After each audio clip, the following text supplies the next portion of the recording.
Classe préparatoire, la fabrique d'une jeunesse dominante. C'est le titre d'un livre signé Muriel Darmon qui paraît aux éditions La Découverte dans la collection Le Laboratoire des sciences sociales que dirige Bernard Lahire. Muriel Darmon, bonjour. Bonjour. Vous êtes sociologue, directrice de recherche au CNRS, au Centre européen de sociologie et de sciences politiques.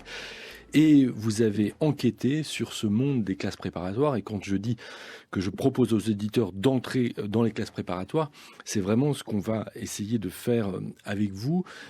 D'entrer dans les classes préparatoires, ça veut dire de sortir peut-être des discours convenus, quels qu'ils soient, à propos de ces classes préparatoires. Et ces discours, on les entend depuis longtemps. Peut-être d'abord a-t-on entendu ceux qui ont glorifié ces classes préparatoires, lieu de l'excellence française, qui fabriquent des jeunes aptes à entrer dans les grandes écoles par la suite. Et puis après, on a commencé depuis déjà un bon moment à entendre une autre légende plus noire, celle-là que la première que vous qualifiez de dorée, et qui a consisté à stigmatiser le bourrage de crâne, le bachotage qui se passe dans ces classes préparatoires, avant enfin de voir surgir ce que vous appelez une troisième légende de type urbain, peut-on dire, une légende qui, elle, prendrait en compte un petit peu la réalité contrastée de ces classes préparatoires, mais ne ferait que reproduire, en les aménageant, les discours noirs et dorés, au fond, de ces classes préparatoires. Alors vous, pour couper court à tout ça, vous avez décidé de faire le chemin inverse qui vous a mené à la sociologie et de revenir, au fond, dans ces classes préparatoires où vous aviez passé un certain temps comme élève, parce qu'on dit élève, on ne dit pas étudiant, c'est pas fait partie des choses importantes,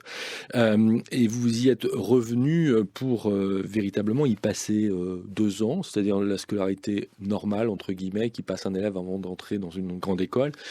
Il menait l'enquête auprès d'une cohorte d'étudiants de classes préparatoires, de 4 classes préparatoires différentes. Peut-être peut-on d'ailleurs commencer par là avant d'en venir au résultat de votre enquête, à ce dispositif particulier qui vous a poussé, Muriel Darmon, à choisir un seul lycée et dans ce lycée, un certain type de classe préparatoire. Oui, déjà, en fait, l'entrée dans le lycée, pour reprendre votre terme, c'est ce qui me paraissait important, c'est-à-dire de pas... on a des données sur les classes préparatoires qui sont des données statistiques, qui sont là nombreuses et récurrentes. En revanche, il y avait très peu, voire quasiment pas, en fait, d'ethnographie des classes préparatoires. Et du coup, le fait d'entrer dans ces classes ou de rentrer, réentrer, c'était ce qui me paraissait important par rapport à cet objet, justement, pour pas le laisser en quelque sorte aux légendes que vous avez reprises, résumées. Donc voilà, rentrer dans un lycée. Alors un lycée, c'est aussi parce que j'étais enquêtrice ethnographe seule et que du coup, pour pouvoir faire ce que je voulais, c'est-à-dire pouvoir suivre les élèves, pouvoir suivre en fait la fabrique du préparationnaire sur ces 2 années, il était nécessaire que je me concentre sur un lycée. Donc ça, c'est le choix d'un lycée. En ce qui concerne les classes préparatoires, j'avais de toute façon par rapport à l'absence encore une fois, de travaux ethnographiques, je voulais me concentrer sur les classes préparatoires les plus classiques, pourrait-on dire, parce qu'il y en a beaucoup d'autres et sur lesquelles il y a encore moins de travaux, mais bon, commençons déjà par les classes préparatoires les plus classiques et du coup, soit littéraires, économiques ou scientifiques. Et j'ai choisi les 2 dernières. Donc de travailler avant tout sur les classes scientifiques et secondairement les classes économiques, donc les anciennes, ce qu'on appelle d'ailleurs toujours encore les maths sup et puis les prépa HEC parfois ou les prépa éco maintenant. Travailler sur ces classes-là parce que en fait déjà leurs issues probables se ressemblaient. Ce sont des classes qui en gros amènent la grande majorité de leurs étudiants au concours et où l'enjeu c'est pas avoir ou non le concours, mais avoir quel concours et quelle ville de quelle école on va obtenir. Donc voilà, c'était des classes préparatoires qui se ressemblaient de ce point de vue-là, aussi du point de vue du recrutement des élèves, avec des différences secondaires, mais bon, voilà. Et en fait, c'était aussi un choix positif qui était également un choix négatif de ne pas travailler sur les classes littéraires, dans lesquelles effectivement moi j'avais été formée. Donc ça, là aussi, il y a pléthore de raisons, il y en a même trop sans doute, mais voilà. à la fois parce que justement j'y avais été élève et que pour justement travailler une bonne distance, je dirais, à l'objet par rapport au fait que ce qui me semblait vraiment problématique sur cet objet-là, c'était la façon dont on présentait comme scientifique des discours qui étaient en fait des témoignages, des souvenirs, etc., que je voulais essayer vraiment de rendre difficile, en tout cas, de faire ça pour moi, donc pas ces classes littéraires. Aussi parce que en fait, les classes littéraires, c'est peut-être celles qui ont le plus d'existence pour ceux qui y sont passés ou ceux qui connaissent des gens qui y sont passés. Mais en fait, en termes de quantité d'élèves, enfin, c'est 15% des élèves de prépa par rapport à l'écrasante, enfin, à plus de la moitié qui sont en prépa scientifique, et puis un chiffre moindre, voilà, pour les classes économiques, mais donc du coup, voilà, travailler sur ces classes économiques et scientifiques. Alors, puisqu'on en est dans le poids, au fond, de ces différentes classes préparatoires, peut-être peut-on commencer par rappeler le poids global des classes préparatoires. Ce qui est frappant, c'est que vous commencez par l'observer, que il y a beaucoup plus d'élèves aujourd'hui en classe préparatoire qu'il y a 30 ans, mais que la proportion de ces classes préparatoires n'a pas bougé par rapport au chiffre total d'élèves ou d'étudiants du supérieur en France. C'est 7% du total des effectifs de l'enseignement supérieur. Oui, ça c'est un chiffre qui a été fourni par une enquête menée par Christian Baudelot, quantitative, sur voilà, où Baudelot fait remarquer effectivement la stabilité en fait de ce pourcentage, 7% de la première année d'université. Donc massification de l'enseignement supérieur, mais la proportion, elle, reste la même. Reste la même. Et surtout, alors ensuite, ça c'est, enfin, pas anecdotique, mais c'est vrai que c'est un premier chiffre peu connu. En revanche, effectivement, les chiffres massivement connus et sur lesquels il est toujours bon de revenir parce que c'est une vérité absolument écrasante. Les faits sont têtus de ce côté-là. C'est l'élitisme, enfin la sélection sociale. Les inégalités sociales d'accès à ces classes préparatoires. À la fois, enfin, j'allais vous poser la question parce qu'il faut peut-être le rappeler, effectivement, on remarque quasiment liminaire du choix méthodologique que vous avez fait, on y viendra par la suite. Rappeler que cette fonction sociale dont parlait Bourdieu, que vous reprenez, continue d'exister et de fonctionner, si j'ose dire, avec un effet de reproduction très très très fort, où on a, si je reprends les chiffres de l'enquête dont vous parliez, 57% des garçons, 59% des filles issues de milieux sociaux supérieurs ou de familles d'enseignants, les deux étant regroupés, alors que ces groupes sociaux ne représentent que 18% de la population active, donc on voit bien le décalage. Et ça ne bouge pas dans le temps, ça reste assez stable au fond, avec peut-être même, si on regarde du côté de ceux qui sont admis dans les très grandes écoles, une baisse même de ceux issus des milieux les moins favorisés. C'est ça, disons qu'en ce qui concerne les grandes écoles, c'est en débat et de façon assez technique, mais d'une manière générale, en tout cas, on peut conclure effectivement à la stabilité de ce recrutement, malgré effectivement tout ce qui peut être fait, ou la simple connaissance en fait qu'on peut avoir de cette réalité-là. C'est vraiment quelque chose qui ne change pas, en effet, qui se perpétue, qui se reproduit. Alors, ce qui est intéressant avec votre enquête, c'est que vous ne niez pas du tout cette réalité qui continue d'exister, mais vous dites quand même, ça ne doit pas nous empêcher surtout de comprendre ce qui se passe à l'intérieur des classes préparatoires. C'est pour ça que je vous proposais tous d'entrer dans ces classes préparatoires, et vous prenez au mot en quelque sorte Bourdieu en citant un passage de La noblesse d'État dans lequel il dit, avec ce genre de procédé rhétorique qu'il affectionne particulièrement, sans être tout à fait dupe de ce qu'il écrit, que au fond, la fonction technique de formation des élèves vient, dans les représentations qu'on donne de cet univers, masquer cette fonction de reproduction qui doit évidemment être cachée pour être efficace. Bon, en fait, on l'a rappelé au début, les légendes noires sur les classes préparatoires se sont vraiment développées. Aujourd'hui, on sait bien que ces inégalités existent, et donc peut-être faut-il quand même aller y voir de plus près sur comment ça marche, cette fonction technique, comment s'opère concrètement cette reproduction dans les classes préparatoires. C'est l'ambition, au fond, de votre enquête, Muriel Darmon. Oui, tout à fait. En fait, c'est par rapport à quand Bourdieu a publié La noblesse d'État, et puis il y avait des travaux antérieurs de lui, de Monique de Saint-Martin sur cette question. Ce qui était important, c'était de faire valoir, en fait, de faire apparaître ce mode de reproduction à composante scolaire, de faire apparaître ces inégalités responsabilité sociale devant l'école et cette fonction sociale de consécration d'une noblesse par l'école au sein des classes préparatoires et des grandes écoles. Mais l'argument que je présente, c'est de dire qu'aujourd'hui, en quelque sorte, ce discours-là et cette critique en partie, enfin qui peut être reprise à l'intérieur d'une critique de gauche des classes préparatoires, en fait, c'est relativement répandu. On a vu beaucoup justement dans ces légendes, en fait, incorporer l'idée que les classes préparatoires, sont reproductrices, que on n'y a que des enfants de bourgeois, et c'est quelque chose qu'on trouve dans les entretiens quand on travaille aujourd'hui. Et du coup, pour opérer l'objectivation du métier de sociologue, il me semblait nécessaire justement là de se décaler à nouveau, en fait, d'introduire un nouveau type de décalage, mais pour obéir à cette nécessité de l'objectivation et de ne pas se laisser fournir les objets clés en main par la société, mais les construire avec notre regard propre, de décaler le regard vers effectivement un autre objet bourdieusien lui aussi, mais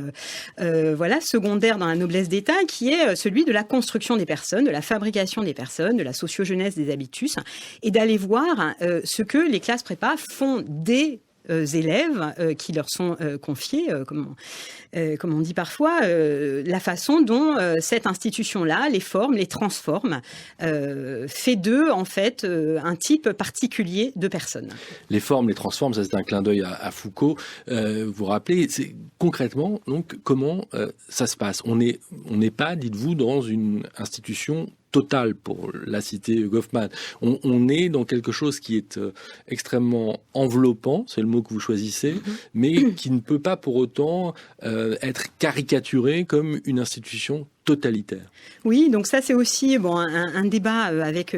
d'autres représentations sociologiques des classes préparatoires, mais c'est vrai que ce terme d'enveloppant, je l'emprunte à Durkheim dans une citation qui est très connue, qui circule beaucoup et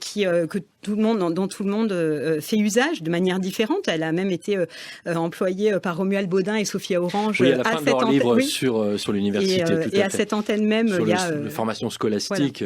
par opposition à l'université. Donc donc c'est effectivement le miel du sociologue que cette citation, mais où Durkheim va parler d'enveloppement. Et du coup, la spécificité avec laquelle, j'utilise, mon usage propre de cette citation, c'est de prendre aussi la connotation plus douce de l'enveloppement, plus insinuante justement, qui n'était pas forcément utilisée, par exemple, quand Monique de Saint-Martin ou Pierre Bourdieu utilisaient cette vision-là de Durkheim pour parler des classes préparatoires. Je reprends en fait ce sens justement d'enveloppement insinuant, en essayant de lui ôter les connotations péjoratives qu'il pourrait avoir, mais pour montrer comment en fait le type d'attention qui est porté aujourd'hui aux élèves, la façon dont le rôle des enseignants consiste aussi à leur porter attention, à leur porter soin en fait, à s'en occuper, à les préserver, à adoucir la violence à eux individuellement. Ça, oui. C'est l'un des traits que vous remarquez, c'est-à-dire que on n'est pas dans une uniformisation du traitement de ces élèves. À la fois, on attend d'eux des choses assez cadrées, bornées, et en même temps, il y a une capacité à sans doute du fait des moyens d'encadrement, à s'adresser à eux en tant que personne. Oui, la vision de l'institution totale, chez Goffman, c'est les crânes rasés, en fait, et tout le monde qui se ressemble. Et c'est comme ça que l'institution totale prend position et appui et force, puissance sur les personnes. Alors qu'ici, on est dans, effectivement, une institution qui va même surindividualiser, plus qu'individualiser, surindividualiser les élèves qui sont connus, y compris dans leur baisse ponctuelle de morale ou autre par les enseignants et par même le fonctionnement institutionnel qui véritablement, effectivement, va individualiser la prise sur les élèves. Et effectivement, cette individualisation et ce caractère, disons, plus retenu de la violence préparatoire, c'est ce qui va permettre, à mon sens, l'effet socialisateur, donc de fabrication des personnes de l'institution. C'est aussi parce que justement, elle peut prendre appui sur la totalité de la personne et la totalité de sa vie, qu'elle peut d'autant plus fermement, solidement, et avec l'accord et des participants eux-mêmes, les construire dans un sens particulier. Alors, vous rajoutez de la complexité aussi dans un autre domaine qui a trait finalement à la pédagogie et au jeu auquel se livrent les élèves qui sont dans ce système qui débouche sur une compétition, sur des concours, puisque vous montrez qu'il y a à la fois évidemment cet aspect de préparation à la compétition et donc qui implique l'apprentissage de techniques, de trucs, de manières d'être plus performant le jour J pour ces concours, et d'un autre côté que cela laisse ou normalement doit laisser intacte au fond une forme de croyance dans l'art pour l'art, au fond j'allais dire de ce qui est enseigné, c'est-à-dire au fond ce qu'on trouve plus communément à l'université, dans cette opposition que faisait Durkheim entre le scolastique et l'universel auquel aspire l'université. Donc finalement les classes préparatoires essayent de maintenir un équilibre entre le côté préparation à la compétition d'un côté, et ils y passent beaucoup de temps, mais quand même une forme de croyance, c'est-à-dire que ça ne provoque pas un désenchantement à l'égard du savoir, de la connaissance. Ou on ne s'est pas censé effectivement le provoquer. Parfois ça fait, le provoque, mais c'est pas recherché. C'est pas, ça c'est une chose sur laquelle j'ai essayé de beaucoup insister, parce que effectivement la vision, y compris la vision sociologique des classes préparatoires, allait dans le sens, était en quelque sorte, on pourrait parler d'objectivation partielle, c'est-à-dire les regardait sous l'angle uniquement de leur caractère subordonné au concours, aux écoles, aux grandes écoles, et donc organe de préparation, où on apprend à bachoter des recettes, etc. Et effectivement, ce qui m'a frappé lors de l'observation, c'est et ce qui en même temps ex post m'est apparu comme quelque chose d'évident vu la situation structurelle de ces classes préparatoires, c'est la façon dont à cet apprentissage des recettes se conjugue tout le temps, effectivement, disons continuellement, sinon constamment, un autre impératif, un autre type d'exigence qui sont effectivement plus du côté de l'universel, de la science, du savoir-vivre. Alors j'ai pris l'exemple avant tout des mathématiques dans le livre, parce que c'est là que j'avais énormément d'observations de cours qui me permettaient de montrer en détail comment ça se passait, c'est-à-dire comment en même temps on apprend aux étudiants, aux élèves à réussir un concours, ou en tout cas à le passer, et puis on leur apprend aussi le savoir-vivre mathématique, on leur apprend l'éthos des mathématiciens, le plus légitime, le plus abstrait, et que c'est cette dualité en fait qui compose la spécificité de l'enseignement préparatoire, et non pas uniquement le bachotage, et que cette dualité, c'est pour ça que je disais ex post, ça peut apparaître comme une évidence, c'est-à-dire que il y a à mon sens une certaine forme de naïveté à ne voir que le bachotage dans ce qui est une institution pour enfants de dominants, pour les amener à la domination, c'est-à-dire que les dominants seraient bien naïfs s'ils se contentaient de transmettre des recettes, et effectivement ce que montre en partie la sociologie bourdieusienne, c'est que c'est pas que ça qui se transmet pour permettre la domination, et que donc justement effectivement cette croyance, l'exercice légitime de la science avec un S majuscule, fait aussi partie de cet apprentissage de plein droit, et il n'est souvent pas vu par exemple par les légendes, mais encore une fois aussi par les approches sociologiques de la chose, quoi. L'une des critiques qu'on entend souvent à propos des classes préparatoires, et qui vient cette fois du monde de l'entreprise, on va dire, consiste à dire que ces élèves vivent dans une bulle totalement détachés du monde et bien loin des situations professionnelles dans lesquelles ils vont être amenés, après avoir fait des grandes écoles d'ingénieurs par exemple, à se retrouver. Or en fait, vous montrez, peut-être de manière contre-intuitive, parce qu'on entend tellement cette remarque, que les situations de travail, et on reviendra sur le mot de travail, dans lesquels se trouvent ces élèves, sont beaucoup plus proches, à bien des égards, que les situations de travail équivalentes des étudiants à l'université, du monde de l'entreprise. C'est-à-dire qu'en particulier dans le rapport au temps, où vous consacrez de nombreuses pages à la question de la maîtrise du temps, on va exiger de ces élèves un rapport au temps qui nécessite souvent de travailler dans l'urgence, voire même dans la panique, et qui donc implique de de savoir mettre en œuvre des mécanismes de gestion de cette urgence et de limitation d'une panique qui serait paralysante. Donc finalement, on est loin là encore d'une image, d'une idée reçue des classes préparatoires, Muriel Darmon. Oui, ça c'est effectivement, je parlais de la critique de gauche des classes préparatoires tout à l'heure, ça c'est aussi, elle a aussi un pendant en termes de critique de droite sur effectivement la critique de l'isolement, du splendide isolement purement scolastique des classes préparatoires. Donc pour moi-même, je ne dirais pas si j'apprécie ou non d'avoir découvert que les classes préparatoires étaient beaucoup plus traversées par le monde de l'entreprise que ce que je pensais, mais en tout cas elles le sont, et ça voilà, et notamment en travaillant sur les classes préparatoires économiques, j'ai vu à quel point en fait un petit exercice mais qui a une valeur symbolique très importante parce que les élèves en parlent beaucoup, donc c'est l'entretien de personnalité, c'est pas du tout la chose qui occupe le plus leur temps, c'est pas du tout la chose qui occupe le plus les coefficients des concours. En revanche, dans les entretiens, dans les observations, c'est quelque chose qui ressort comme très spécifique et très investi, pour le dire vite, par les élèves, et c'est une formation en fait en partie, un entretien d'embauche et plus généralement aux manières de se raconter, de se vivre et voire de vivre tout court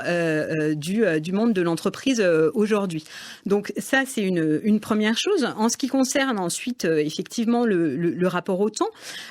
enfin déjà même sur ce que j'ai rapidement décrit tout à l'heure de dualité entre la méthode et la science, on a aussi quelque chose qu'on peut raccrocher au type de position qu'occuperont les élèves de classe préparatoire, avec à la fois voilà, l'habitude de se soumettre à des méthodes, mais aussi celle d'exercer un sens critique, etc. Et puis plus généralement, avant d'en revenir au temps, aussi l'habitude d'être constamment noté, évalué, comparé aux autres. Donc là aussi, qui sont des choses, vous voyez comment, qui peuvent voilà, avoir un écho aujourd'hui dans le monde du travail. Voilà. Donc plus spécifiquement sur la question du rapport au temps, c'est vrai que il y a cet apprentissage de l'urgence, y compris parfois du goût pour l'urgence, pour certains, de la panique comme un moment, enfin un état normal, et donc savoir en jouer. Parfois même l'apprentissage du goût en fait pour cette panique-là auquel tous les élèves n'accèdent pas, mais pour certains oui, et ils peuvent y accéder. Voilà aussi une frontière plus labile entre le moment du travail et le moment du loisir, qui est quelque chose qui est spécifique aussi des classes supérieures, des dominants dans la société, une moins stricte frontière entre les deux. Voilà, le fait que le temps devienne langage particulier pour dire les excellences. Donc ça, c'est aussi sans doute le fait d'être rentré beaucoup par les prépas scientifiques, où on a sans doute, d'autres langages en prépa littéraire, par exemple, pour dire l'excellence sociale scolaire ou scolaire sociale. Mais là, effectivement, le temps, c'est aussi ce qui va dire donc la rapidité et l'excellence scolaire. Mais pour finir sur cette question, en fait, une des choses que j'ai essayé de montrer, c'est que cet apprentissage préparatoire n'était pas, ne se traduisait pas, disons, par des effets identiques sur des élèves qui arrivent avec un passé social et des dispositions sociales différentes. Et que l'effet apparemment uniformisateur de la classe préparatoire, en fait, tel qu'on peut le voir, on se rend compte que il va se décliner en fonction de qui sont les élèves quand ils arrivent en classe préparatoire, et de notamment leur carrière scolaire déjà. De leur carrière scolaire, ça c'est certain, sachant que il y a en même temps une sorte de remise en jeu de cette carrière scolaire. Elle est dite, disons, remise en jeu au moment de l'entrée. Moi, j'ai appris, par exemple, en vous lisant, en regardant en particulier les tableaux que vous publiez à la fin, que les classes préparatoires en vue des écoles de commerce aujourd'hui ne sont pas les mêmes selon que vous avez fait un bac S ou un bac ES, oui. Ce qui n'a pas toujours été le cas. Autrefois, il y avait une classe prépa HEC et elle était alimentée par des élèves qui venaient principalement de ces deux filières, pas uniquement d'ailleurs, mais très principalement de ces deux filières, mais qui se retrouvaient ensemble dans des classes préparatoires. Oui, tout à fait. Donc ça fait effectivement deux classes qui ont par ailleurs des... la sélection étant antérieure, oui. Du coup, maintenant. Oui. Et produisant des effets sociaux, puisque quand on regarde l'origine sociale des élèves en fonction de la composition de ces classes, c'est pas la même. Effectivement. Donc si on regarde, donc c'est les ECS et les ECE, si on regarde d'où viennent les élèves qui sont dans ces classes, on a une origine sociale manifestement, enfin nettement plus élevée du côté des ECS qui viennent avec un bac scientifique, ce qui correspond à ce qu'on sait par ailleurs sur les filières scientifiques, mais voilà n'a pas d'effet propre, mais c'est celui de la carrière scolaire antérieure, sachant que en même temps, ce qui rapproche ECS et ECE, c'est que même à niveau social différent, en fait, les élèves qui y vont sont quand même majoritairement des élèves qui viennent des fractions relativement plus dotées en capital économique. En gros, ce sont pas les mêmes classe supérieure ou classe moyenne, ou fraction supérieure des classes moyennes, ce sont à chaque fois dans ces classes-là des élèves dont la trajectoire sociale est marquée par l'importance, encore une fois relative, du capital économique, donc aussi bien des dominants aux multiples capitaux qui peuvent aller en ECS, donc les professions où on cumule capital culturel, diplôme et puis capital économique, mais du côté des ECE, en fait, il y a par exemple plus de fils d'artisans, de petits patrons, etc. Et donc avec une identité là du côté du capital économique, de l'entreprise si on veut, mais ce serait trop restrictif, mais du côté économique plus grande dans ces classes. Ce qui